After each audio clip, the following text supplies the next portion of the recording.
I mean, in fact, I just reached out to Joe Rogan, telling him what I thought of his latest podcast with Bret and Heather, and recommended that he figure out how to unring that bell.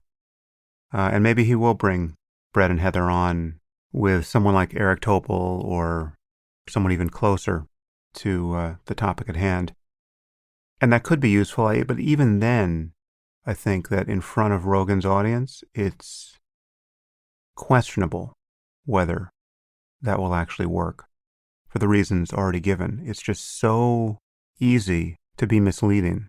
And again, I'm not suggesting bad faith on their part. I think they probably really believe everything they're saying. But there is just an asymmetry here in how difficult it is to close every loophole to conspiracy and the influx of the incredible as they get opened in the conversation. I'll give you one example of the kind of thing I found implausible in Bret and Heather's last appearance with Joe Rogan. And this is the kind of thing that they too should find implausible, that the moment these words escape their mouths, and it's still mysterious to me why this isn't happening. But for instance, they were talking about the evolutionary logic of immune escape, right? So we get vaccines, and the moment tens of millions of people start getting vaccinated, that begins to select for variants that can evade the vaccine, right? So it's a fool's errand to be thinking that you're going to get out of this pandemic by vaccinating everyone, because you're just going to create more transmissible and possibly even more dangerous variants.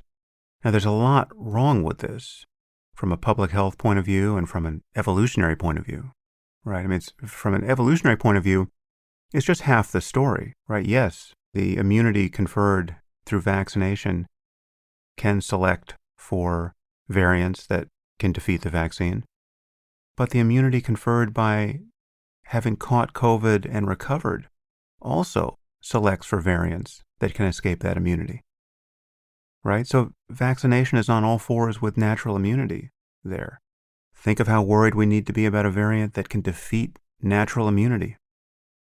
Also, that's an argument against all vaccination, right? Because no vaccines, to my knowledge, are 100% effective, right? Regardless of exposure, regardless of possible genetic changes in a virus, right? And I believe that the mRNA vaccines for COVID are among the most effective vaccines we have.